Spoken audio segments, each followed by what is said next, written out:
Legacy Precious Metals is the company that I trust to give you good and patient counsel for investing in your retirement. The Biden administration has caused a financial crisis and they have no clue how to fix it. Oil prices have skyrocketed, and when oil prices go up, not only do your expenses go up, but the cost of transportation and shipping spikes, leading the prices of goods to rise. And we are already seeing record inflation. That's the last thing that we need.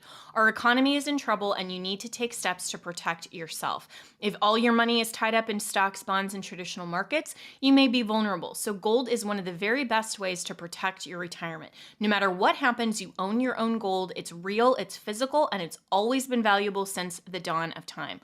Call Legacy Precious Metals today at 866-528-1903 or visit them online at legacypminvestments.com. That's legacypminvestments.com, where you can download the free investor's guide. You can also go to my Facebook page, Jenna Ellis. I am a public figure on Facebook, and I just posted yesterday a really great interview with the president of Legacy Precious Metals, who is discussing why you need to start your retirement account even if you're in your 20s or 30s. There is always a great time to protect your retirement and invest, just like you want to protect your health over the long term. So go to Legacy Precious Metals at legacypminvestments.com or call 866-528-1903. As a constitutional law attorney, former senior legal advisor, and personal counsel to President Donald J. Trump, Jenna Ellis believes in the rule of law and the importance of integrity in our elections. And she's ready to tackle the big cultural and legal issues facing America. This is the Jenna Ellis Show. Here is your host, Jenna Ellis. Hello, friends, and welcome to another episode of the Jenna Ellis Show. I'm Jenna Ellis, and over the last few years, everyone has been so frustrated with the federal government on both sides and with both parties, and saying, how come corrupt Washington is telling all of the states what to do? And we saw no better example of how state sovereignty actually matters than through the COVID pandemic. So what is the solution? A lot of conservatives, myself included, have previously supported the Convention of States project. This arises, of course, out of Article 5 of the U.S. Constitution about a Convention of States. So Mark Meckler, who is the founder of the Convention of States project, is going to join me on the show today in a moment, because I have some questions and some concerns, actually, about the Convention of States that I have, of course, historically supported. But before we get to that, I want to explain for those new to the conversation, or maybe you haven't thought about the Convention of States project for a while, exactly what this entails, and of course, destroy a couple of the myths. So the Convention of States is not a constitutional convention. What's the distinction there? A constitutional convention would allow for the entire rewriting of the U.S. Constitution. We are not talking about that at all, because the U.S. Constitution does not provide for the entire overhauling and dismantling of the entire Constitution. All that it allows for is amending the Constitution in two unique and separate ways. That is what Article 5 was designed to do, so that we could do things like, for example, have the amendments after the Reconstruction era and make sure that no one is discriminated on the basis of race. We also had the 19th Amendment, which I've talked about a lot on this show, that I'm very happy about, so that we don't discriminate in this country for voting rights on the basis of sex. We also have some things that, in my opinion, were actually bad ideas and bad ways that we have amended the Constitution, including the 16th Amendment, which I don't think that we should have a federal income tax, but also the 17th Amendment, allowing for popular election of United States senators rather than having the state legislatures appoint U.S. senators the way that it was originally designed under the U.S. Constitution. But this is the beauty of our system of government. We can continue to create a more perfect union. We can add amendments like we've done 27 times in our nation's history, or we can also repeal certain powers and shift them around. If we decide that an overreaching executive branch no longer deserves to have specifically delegated limited power that it has, we could, through amending our U.S. Constitution, give that power to some other branch of government. We also need to keep in mind, of course, when talking about a convention of states or amending the US Constitution at all, that we do need to go back to its original design. And of course, a couple of weeks ago, I went through the US Constitution, the principles of the separation of powers, of limited government. So I'm not going to repeat that here. And if you missed that episode, definitely go back and watch that. It was just a great overview of what our US Constitution actually says and what the articles of the US Constitution actually provide to the federal governments and then to the states and to we the people under the 9th and 10th Amendments. So our entire Bill of Rights was amending the Constitution. So how exactly do we do that, though? It can't just be done easily, and that is by design. Our founders wanted government to be difficult. That's actually a good thing. Justice Scalia very famously said in front of Congress that an excess of legislation, the founders didn't even know what that meant back when they were framing the U.S. Constitution. They didn't even know what an excess of legislation was, but by design, they wanted to make it very hard to create and pass laws. Why? So that we don't have exactly what we do have now. And that's because of an overreaching federal government that has stepped well beyond its authority. So in Article 5, we do have ways to amend the Constitution when our collective judgment as an aspect of a constitutional republic, not direct democracy, says that there is an issue or there is some policy perspective or some power that we want to amend and change in our constitutional structure. It's actually a really great thing that we can amend our Constitution and amend the powers that we, the people, give to government without having to overthrow our government or go against the law or have any sort of rebellion. This is actually part of our law, that our supreme law of the land allows us to amend our government power, our government agents, and how the structure and design of our Constitution works. Totally brilliant. So it is not the same as a constitutional convention when we're talking about a convention of states. That term, of course, they sound really familiar, but a convention can be all kinds of things. Just because we have conventions, at the neighborhood Hilton down the street in a ballroom doesn't mean that anyone is concerned that we're overhauling the U.S. Constitution by having, the Republican National Convention or the Democrat National Convention or any sorts of conventions on any other things. So a convention of the states simply means that the state legislatures send delegates and representatives to this convention. Well, why and for what purpose? That is what Article 5 describes, because there are two ways to amend our U.S. Constitution. The first way is through an amendment being proposed by resolution in Congress. That is actually the only way that we have ever amended the Constitution, is through that path, where the origination of the resolution has been initiated in Congress. So then it has to pass both houses of Congress and then be sent by a 2/3 majority and then be sent to the states to be ratified by the state legislatures of those states with a 3/4 majority, or 38 states currently in our 50-state union. So that is how we've amended our Constitution a total of 27 times through that distinct and clear path. We're all very used to that in our constitutional structure. But Article 5 actually allows for a second path, which is known as the Convention of the States, because that is actually the operative language in Article 5. Article 5 says, the Congress, whenever 2/3 of both houses shall deem it necessary, shall propose amendments to this Constitution, or on the application of the legislatures of 2/3 of the several states, shall call a convention for proposing amendments. So this is where we get both of those two paths. It says Congress, whenever 2/3 of both houses shall deem it necessary, so the resolution has to pass between both houses with a 2/3 majority, shall propose amendments, or, so second path, or on the application of the legislatures of 2/3 of the states shall call a convention. So we get Convention of the States.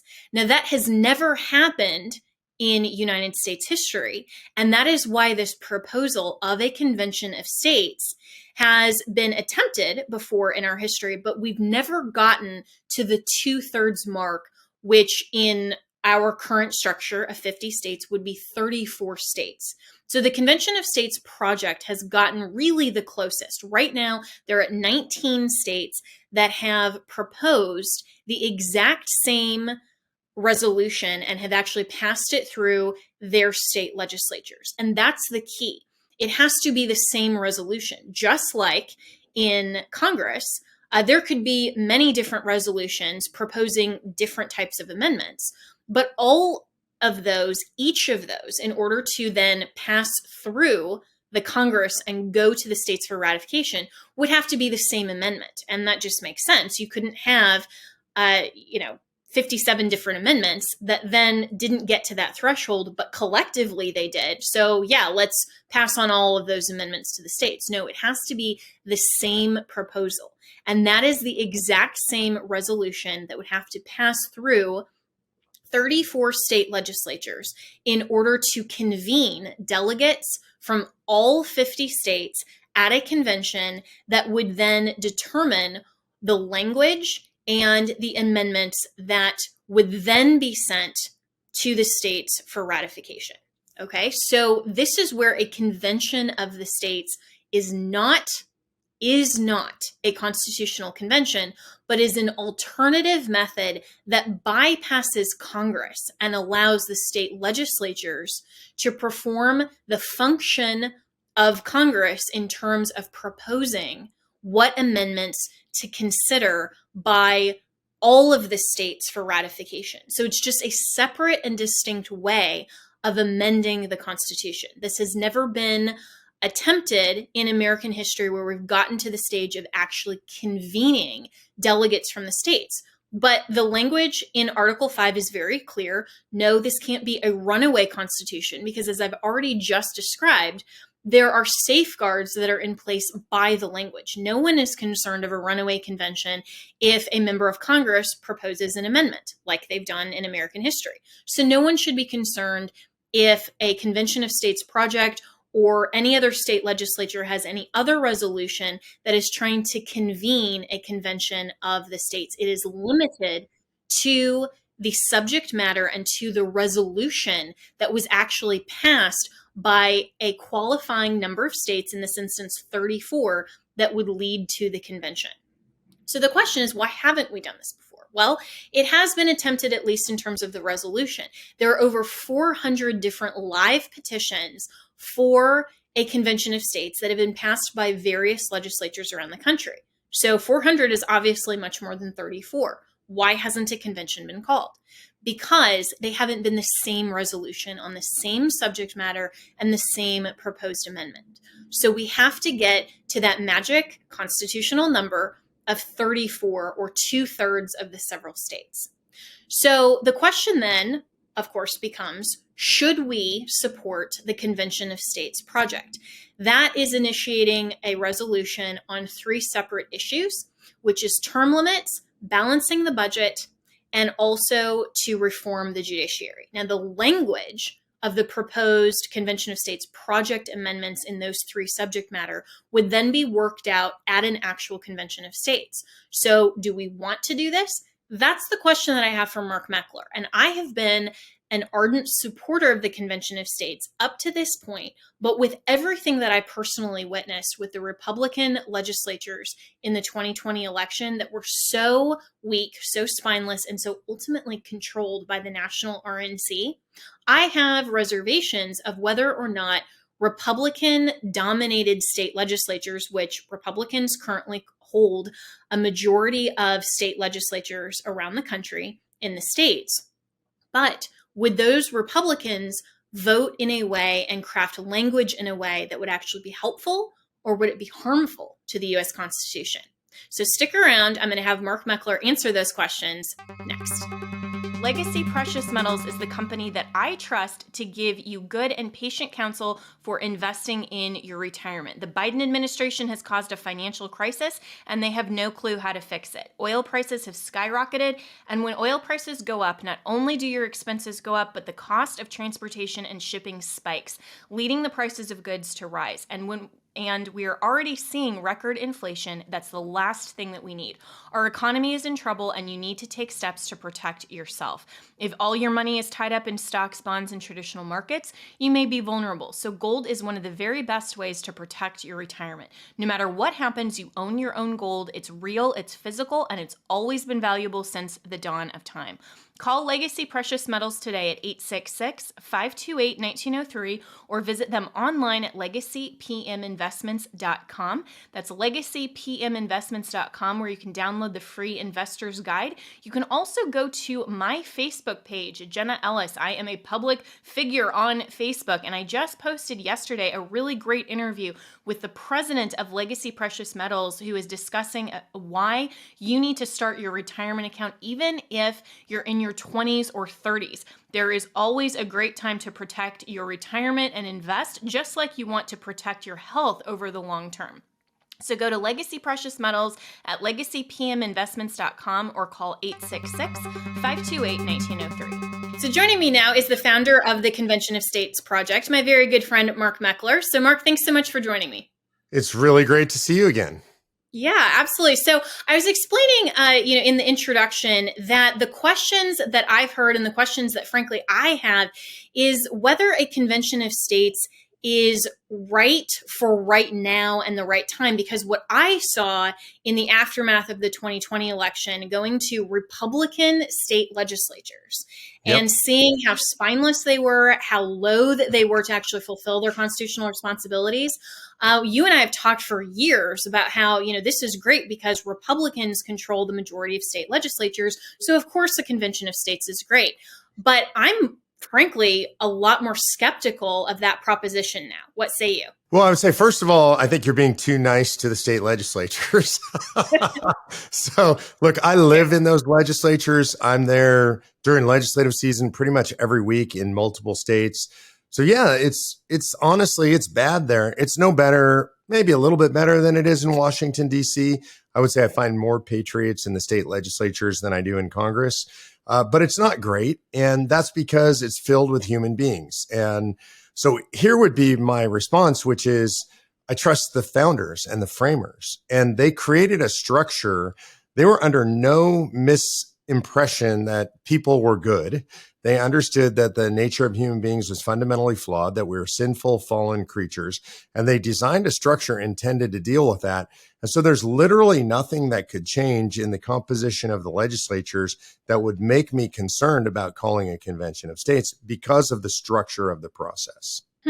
So even if there were a majority of, let's say, Democrat-led state legislatures, you would still be as ardent an advocate for the convention of states as you are now. Well, yeah, and let me explain why. So, for example, in our case, as you know, we have a subject matter application. It specifies 3 subjects: fiscal restraints on the federal government, term limits on Congress and federal officials, and scope of jurisdictional restraints on the federal government. Let's say we got to the point where the number of Democrat legislatures was the majority. Right now, it's important to note 31 legislatures controlled by Republicans. I believe that will be 32 or 33. Come January, it'll be 34 after Virginia flips, which it will in the next cycle there, an off-year election. So first of all, I mean, it's just we don't have to really worry anytime in the near future about the legislatures being dominated by Democrats. If we did, what would happen is they would begin rescinding our applications. They wouldn't go to convention on this application and we know this because they almost universally vote against us in the legislatures. You've got them lobbying against us, paid lobby groups from the left advocating against us in the legislatures. And you have literally every single left-wing group in the United States of America signed a press release against Convention of States. And so I know I'm not worried about them going to convention on our application. It's just not plausible. Hmm. Then that's a great response. And so, if you end up being successful, so there are petitions that have, and your language has passed through 19 states now. And of course, the magic constitutional number is 34. So, and we're a lot further ahead than when you and I first talked about this and when I first supported this. And which, congratulations, that's actually really an achievement because that's a lot harder to do than it sounds. But as you would get to a convention on this particular subject matter, and this is where I think your rationale makes sense, because we're not talking about just a wide open free-for-all at a convention that could determine or even propose anything like, for example, rescinding the Second Amendment or the First Amendment, or even amending those amendments. And that's where everyone's fear lies. And so if we had a convention of states just on the three subject matter areas that the Convention of States project is proposing textually, where do you think the Republican-led delegates would then fall on the language that would actually be proposed, and where might some of the pitfalls be? Yeah, well, of course, I'm going to have to surmise here because we're not there. Only God knows where it actually ends up. But I think what will happen, just based on practical politics, Jenna, is that we're going to get the common sense reforms. And what I mean by that is things that you and I might really want as very serious conservatives. For example, the repeal of the 17th Amendment. I would love to see senators appointed by state legislatures. I don't believe that we have a chance of getting that, as much as I would like it, as important as I think it would be. What we're going to get are the ones that poll very highly across party lines. For example, we're going to get some sort of balanced budget amendment with tax and spending caps. What exactly does that look like? I don't know. And frankly, I don't claim to be smart enough. I'm not an economist. I don't know how to do all the finance. Then we're going to have people at convention, and convention's supposed to be a deliberative body, that debate about that and figure it out. We're going to get term limits. 85% of the American people are in favor of some form of term limits on Congress. And we've added federal officials. I think that's critical. In other words, staffers and bureaucrats, what you experience personally, the deep state, right? Those people, Yep. part of the problem they have so much power is because they're there for 30 or 40 years. I think we may be able to do away with federally chartered unions. I think this is a fundamental problem. FDR said they're incompatible with public service. So I think that's another thing we could potentially get out of this. I think we're going to get what's called a single subject amendment. And what that means is that instead of these giant omnibus spending bills, nobody knows what's in them, nobody reads them. Each bill will be required to have a single piece of subject matter in it so that the American people can understand what's in them, and also so that the Congress people who have to vote on them, to be fair, they don't know. And then they get these bills, they're gigantic. They don't have the time to read or understand them, even if they wanted to. So I think we're going to get that. And then on the area of limiting the scope, power, and jurisdiction of the federal government, I think there's pretty broad spread agreement on things like people want local authority over education. And so whether that's Democrat or Republican, whether they're in Berkeley, California, or they're in Lubbock, Texas, folks like to control their local education systems. So I'd like to see us do away with things like the Department of Education. I would say the EPA is on the chopping block. Every state has its equivalent of the EPA. I would say taking the power over healthcare away from the federal government. These are areas where the federal government has usurped state power. And I think there's broad support across the country for returning that power to the states. Yeah, and interestingly, those last few subject areas that you articulated, not only are they still actually in the U.S. Constitution if we followed it, because there isn't power that's even given to the Congress on things, or the executive on a federal level on things like, education policy and healthcare. But for the liberal left who wants to have their design and education system the way that they prefer it, they even are supporting something like that. So you can see how it's bipartisan. And then it would become, though, a state level and state controlled issue, just like, for example, what's happening with abortion in the Dobbs case. I mean, that was a phenomenal decision that did not determine the moral question of abortion, but rather the constitutional question, and said, we need to give this back to the states. I totally agree with you in terms of repealing the 17th Amendment. And I actually talked about that in my opening as well and said, we need to get back to the way that the framers intended it. But for things that are really reshaping and limiting the power of Congress. This is exactly, as you and I have discussed before, this is exactly why the founders framed Article 5 and allowed for the states to bypass Congress, because we can see on both sides, Democrats and Republicans in Washington, why they would never vote for term limits on themselves. They would never vote out the swamp. You better believe Mitch McConnell would never support that. So all of these things are very important, but obviously don't have support of the Democrats on that level. How much support, other than obviously, the 19 state legislatures that have said yes to this resolution, how much support is there on the state legislatures to send delegates then, if you get to a convention, that would support these types of ideas? I think there's massive support across the board, even in the states, Jenna, where we haven't passed. And to be fair, it's going to be primarily a Republican thing. I think we need 34 states controlled by Republicans who are going to pass this, because it's tribal, though it's not partisan, right? People look at it, and I understand why. If you look at our webpage, you've got me, and clearly a right-wing guy, and Mike Ferris and Sean Hannity and Ben Shapiro. So if you're of the left in any way, shape, or form, you're going to look at that and think, I'm not interested in this. And I get why people feel that way. So it's going to come out of Republican state legislatures. And I travel around. I've been in 48 of them around the country now. There's broad support for the things that we just discussed. I would say the one that is the most limited, which is super interesting to me, and not what I expected, is when I go into the state legislatures, they don't like term limits. And I think because you're dealing with legislators, they don't like being term limited. And this might sound funny, but they all think they're going to Washington, D.C., or the vast majority of them. So they picture themselves as the one being term limited in D.C., and they really don't like that. So that's been kind of a rough one. I expected that to be the easiest, because my pitch was, look, we need people like you in D.C. The only way to do that is term out the long timers there. But they all think they're going to make it to D.C. So that's been the toughest hurdle to overcome when talking to state legislators. Which that makes sense. And, they almost see that as the stepping stone. And unfortunately, if they could experience what you and I have seen in Washington, they may not even want to be part of the corruption. Exactly. Like, stay on the state level, you can actually get more done. But, as far as with Democrats, you probably saw the headline that Tulsi Gabbard is now has left the Democrat Party. And, her family is very prominent in Hawaii. How much do you think that potentially her influence or her voice or someone like her on the Democrat side that isn't so, completely progressive leftist could help balance the non-partisanship that is truly the Convention of States project? Yeah, I think it would be helpful. And I have talked to Tulsi. I have a lot of respect for her. She's a very smart woman. She's a great patriot.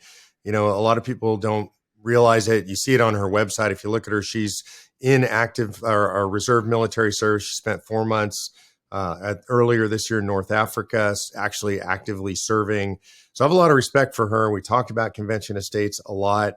I think it would be very helpful, but she's also been essentially excommunicated by the Democrat Party officially.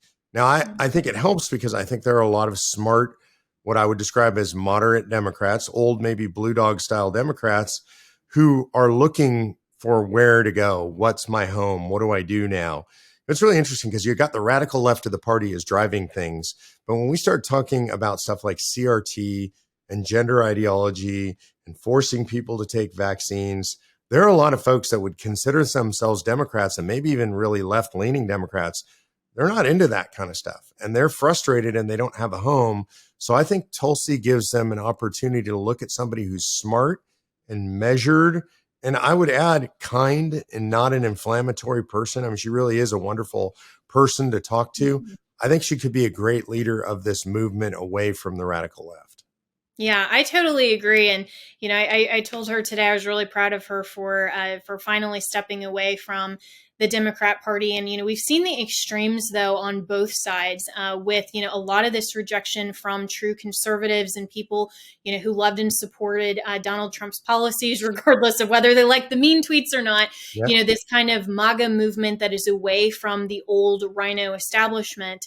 that really is part and parcel of what people love about conservatism and the Convention of States project there. And so, we actually do see more of a cohesion among the people who are just Americans and who understand, this isn't the extremes of either party. This isn't about power. It's not, both parties really need each other essentially to survive. And so they're not interested in doing the business of we the people and what we would actually prefer them to do. And so this is where I think the founders, of course, were very brilliant in allowing a Convention of States alternative to completely bypass Washington and say, you guys are totally out of this. We can take control for ourselves and we can determine to impose on you some other outside restraints. So one of the other concerns, though, that I've heard as well is with the judiciary aspect of that. What is to stop a sort of a court packing situation, even among people who are Republicans, who may not like the current composition of the court? I don't think there's a lot of Republicans that are really in favor of adding seats on the Supreme Court, but is that a concern under your petition? Actually, what I would love to do under our petition, have been a lot of suggestions about this. When we first started, it wasn't even something we had to consider, of the idea of actually passing a new amendment limiting the court to 9. This is really interesting, and it's important we look at the language of our application.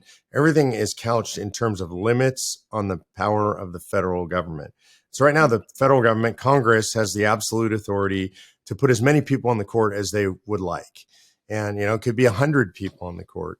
And we can limit that power by capping the court at 9 and preventing them from doing that. So I think what we could do is take that chip off the playing field. Which I think would be an excellent alternative to make this less political, which the Supreme Court should not be as partisan and political and debated as it is, because, of course, in the framework of originalism that you and I subscribe to, we see that very clearly, but it's become so partisan because of the federal branches being able to reach in and to disrupt and appoint and do so many other things. So that's actually a really fascinating kind of alternative that you have on the petition. And so anything else that in the last just few minutes that I have with you here, is there anything else that you think that people should know from the perspective of why Convention of States is important and how they can get involved right now? Yeah, first of all, I just want to thank you because you were an early adopter. It's a lot easier to get on board now. 19 states have passed. You've got kind of anybody and everybody. We got a huge list of endorsers, but you were in early, and you and I spent a lot of time together. You understood it intellectually. You understood it constitutionally. You understood the history of it. You took the time to dig in and really know. So there is one piece that is my greatest frustration still, and it's this idea that there's going to be a runaway convention. And you mentioned it, maybe they'll repeal the Second Amendment. And so I'll use that as an example because I think that's the best example. I hear that one all the time from what I would describe as otherwise rational conservatives.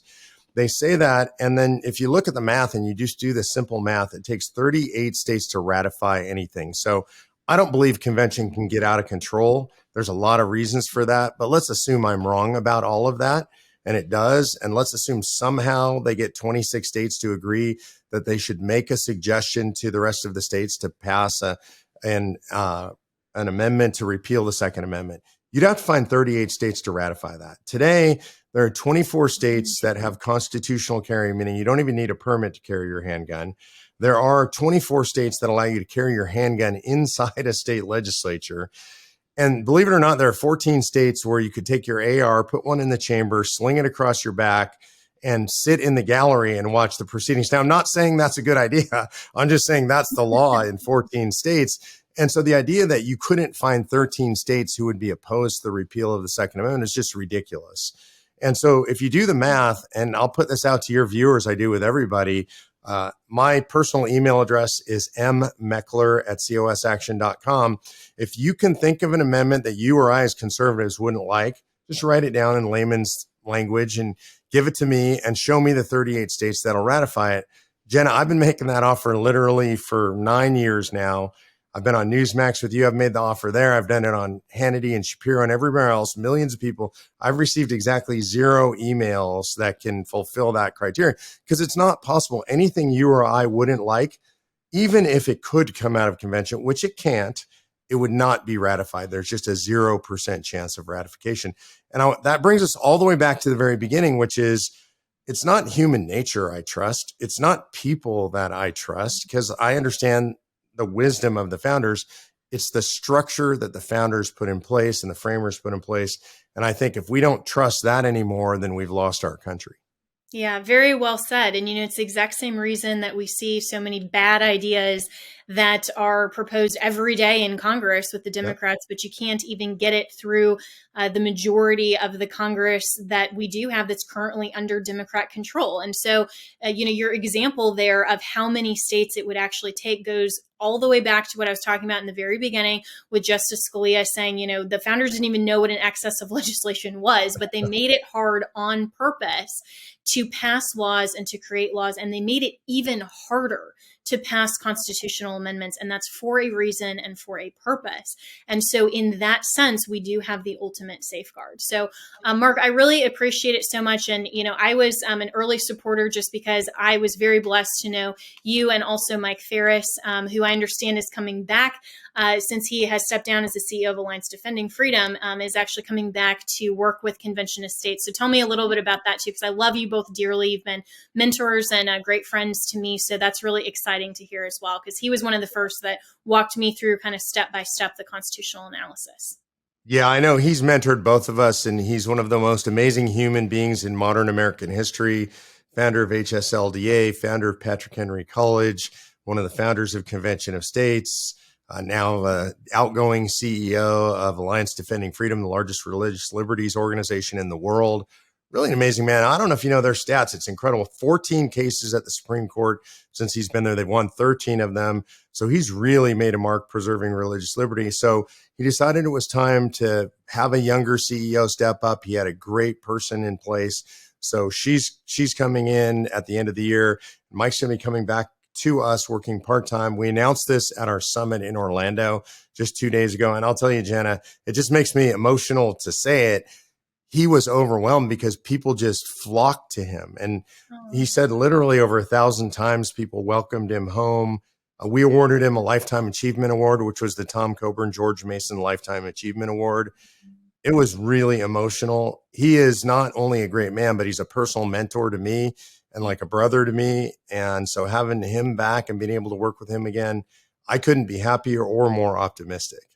That's awesome. Well, the band is back together, and I'm so glad that that he was able to receive that award. And he is just one of the most amazing human beings and mentors. And I consider him a father figure. And for those watching, if you haven't read my book, The Legal Basis for a Moral Constitution, I actually end with an argument for the Convention of States project, talking about the history and the Christian foundation of the Constitution. And Mike Ferris was very, very kind, and I think one of probably the highest honors of my legal career was that he was willing to write the foreword to that book. So, he's incredible, and so glad that you did get the band back together, and looking forward to great things. So, Mark Meckler, where can people find Convention of State Project and get involved? Just go to conventionofstates.com, and everything's there. All these arguments we're talking about are all there.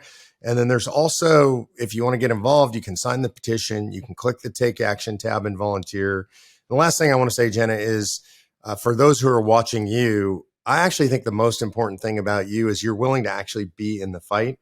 So there are a lot of folks out there who are talking heads, and they talk about a lot of stuff, and they make people angry, and everybody gets frustrated watching the shows. You're actually a warrior in the fight, and I think that sets you apart, and I really appreciate you for that. Thank you. I appreciate that. And, I'm just kind of taking your and Mike's lead on that, and have modeled after you both. So thanks so much, Mark. And your friendship is really dear and important to me. And so I really appreciate you taking the time. And it's been too long, and hope to see you on Newsmax again soon. Absolutely. God bless you, Jenna. Thanks. God bless you too. Thanks.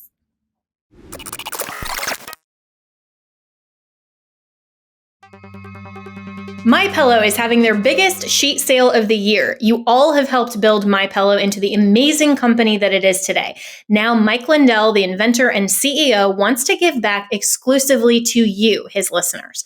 The Percale bed sheet set is available in a variety of colors and sizes, and they are all on sale. So, for example, the queen size is regularly priced at $89.98, but is now only $39.98 with our listener promo code Jenna, Jenna.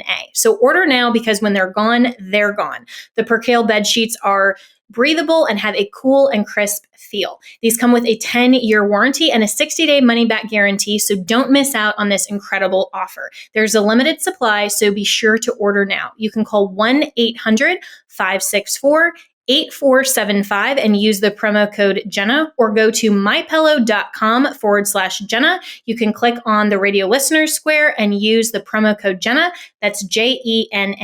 Thank you so much to all of Mike Lindell's listeners and listeners of this podcast for making sure to support MyPillow and using our exclusive listener promo code Jenna. That's Jenna.